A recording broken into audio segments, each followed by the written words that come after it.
تو تعلقات کا جو نظام ہے وہ اہم ہے، کیونکہ فرد جو ہے اس کا تعلق اپنے آپ سے، فرد کا فرد سے تعلق، فرد کا دوسرے افراد سے تعلق، یہ ریاست و معاشرے کی بنیاد ہے، یہ آپ کے اندرونی روحانی زندگی کی بنیاد ہے، اور فرد کا کائنات سے تعلق، یہ تعلقات کا ایک نظام ہے۔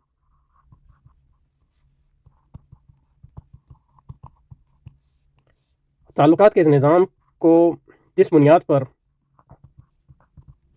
مرتب کیا جاتا ہے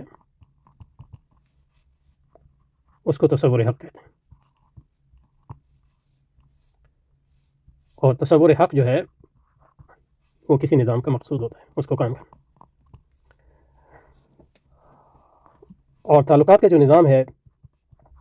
وہ فرد کو بھی تشکیل دیتا ہے، معاشرے کو بھی، اور ریاست کو بھی، اور ان کی نوعیت کو بھی۔ ان کی نوعیت جو ہے اس بنیاد پہ متعین ہوگی کہ وہ کس نظام میں، کس حق کے کس تصور پر وہ تعلقات کا نظام جو ہے وہ استوار ہے۔ تو یہ کہہ رہے ہیں کہ قرآن مجید کا نظریہ انسان اپنے اندر گنہ روابط کا ایک اعلیٰ اور بڑھتا شعور پیدا کرے، لیکن یہ کہ وہ اعلیٰ اور بڑھتا شعور کیا ہے، یعنی اس لحاظ سے تو یہ ایک فارمیلٹی ہے۔ اعلیٰ اور بڑھتا شعور جو ہے آپ حق کی بنیاد پہ بھی قائم کر سکتے ہیں، اور جس کو ہم حق نہیں سمجھتے باطل، اس کی بنیاد پہ بھی قائم کر سکتے ہیں۔ اعلیٰ اور بڑھتا شعور ہونے کا مقصد یہ نہیں ہے کہ وہ شعور جو ہے درست ہے، کیونکہ شعور ہے اور ایک وہ ہے، یعنی جس کو دوسرا ہے ریفلیکشن یا تفکر۔ ایک تو شعور ہے، دوسرا یہ کہ شعور کا شعور، اسی کو تفکر کہتے ہیں۔ تو یہ ایک اس کی اعلیٰ درجہ ہے، لیکن یہ کہ اعلیٰ درجہ ان معنوں میں ہے کہ یہ میٹا لیول تھنگ ہے، ہائی لیول تھنگ ہے۔ شعور جو ہے اس کا آبجیکٹ جو ہے کائنات ہے، لیکن جو تفکر ہے اس کا آبجیکٹ بھی کائنات ہو سکتا ہے، لیکن یہ کہ کائنات کا جو آپ کا شعور ہے وہ بھی اس کا آبجیکٹ ہو سکتا ہے، تو اس کو سیلف ریفلیکشن کہتے ہیں۔ تو اس کو ان معنوں میں اعلیٰ کہہ سکتے ہیں کہ یہ میٹا لیول کا شعور ہے، لیکن ان معنوں کو اعلیٰ نہیں ہے کہ وہ لازماً درست ہوگا، وہ حق بھی ہو سکتا ہے اور وہ باطل بھی ہو سکتا ہے۔ اور ترجمہ صحیح کیا تقریباً، کیونکہ اصل ہے the main purpose of the Quran is to awaken in man، آدمی میں the higher consciousness of his manifold relations with God and the universe۔ ہاں، یہاں انہوں نے خدا کا لفظ استعمال نہیں کیا، لیکن ٹھیک ہے، وہ یہ نہیں تھا، کائنات اور خدا۔ اور قرآنی تعلیمات کہہ رہے ہیں کہ قرآنی تعلیمات کا یہ وہ بنیادی پہلو ہے جس کے پیش نظر گوئٹے نے باعتبار ایک تعلیمی قوت اسلام پر من حیث الکل تبصرہ کرتے ہوئے ایکرمن سے کہا تھا، تم نے دیکھا اس تعلیم میں کوئی خامی نہیں، ہمارا کوئی نظام، اور ہم ہی پر کیا محفوظ، کوئی بھی انسان اس سے آگے نہیں بڑھ سکتا۔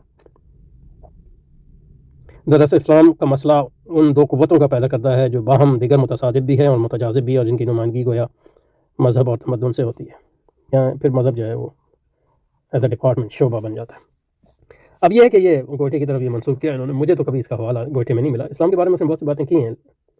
اور ایکرمین اس کا جو ہے سیکرٹری تھا، اس نے بعد میں اس کے مشاہدات پر مبنی جو ہے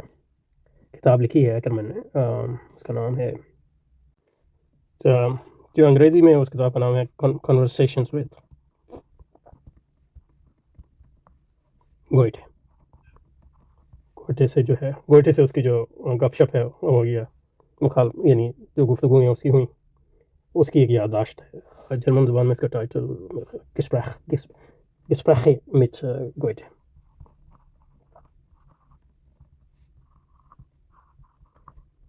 اس میں میں نے کوئی تفصیلی وہ تو نہیں کیا، لیکن یہ کہ مجھے اس کا حوالہ کبھی نہیں ملا، لیکن جو انگریزی علامہ اقبال کی تشکیل جدید الہیات اسلامیہ کا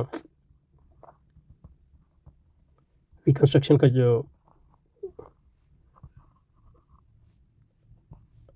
طبع ہے، ایڈیشن ہے، اس پہ جو نوٹ ہے اس میں لکھا ہے کہ یہ صفحہ جو جان آکسفورڈ کا ترجمہ ہے، اس کے صفحہ 41 پر یہ اقتباس ہے، تو جس کو دلچسپی ہو دیکھ لیں۔ میں نے اصل میں دیکھنے کی بھی کوشش کی، یعنی کوئی ایگزاسٹیو سروے تو نہیں کیا میں نے، لیکن یہ ہے کہ مجھے نہیں ملا، ہو سکتا ہے کچھ طبعات میں ہو، کچھ طبعات میں نہ ہو، وغیرہ۔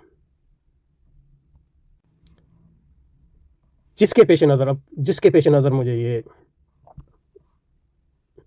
اب اس اشارہ پچھلی بات کی طرف ہے کہ قرآن کا حقیقی مقصد تو یہ ہے کہ انسان اپنے اندر گناہ روابط کا ایک اعلیٰ اور برتر شعور پیدا کرے، جس کے پیش نظر گوئٹے نے یہ کہا کہ بائی اعتبار ایک تعلیمی قوت اسلام کرتے ہوئے کرمن سے کہا کہ تم نے دیکھا اس تعلیم میں کوئی خامی نہیں، ہمارا کوئی نظام اور ہم ہی پر کیا موقوف، کوئی بھی انسان اس سے آگے نہیں بڑھتا۔ دراصل اسلام کا مسئلہ ان دونوں قوتوں کو پیدا کردہ ہے جو باہم دیکھ کر متصادم بھی اور متجاذب بھی، ان کی نمائندگی کو یا مذہب اور تمدن سے کی جاتی ہے۔ تو مذہب کا تصور ظاہر گوئٹے کا تو کمپارٹمنٹل ہے ہی۔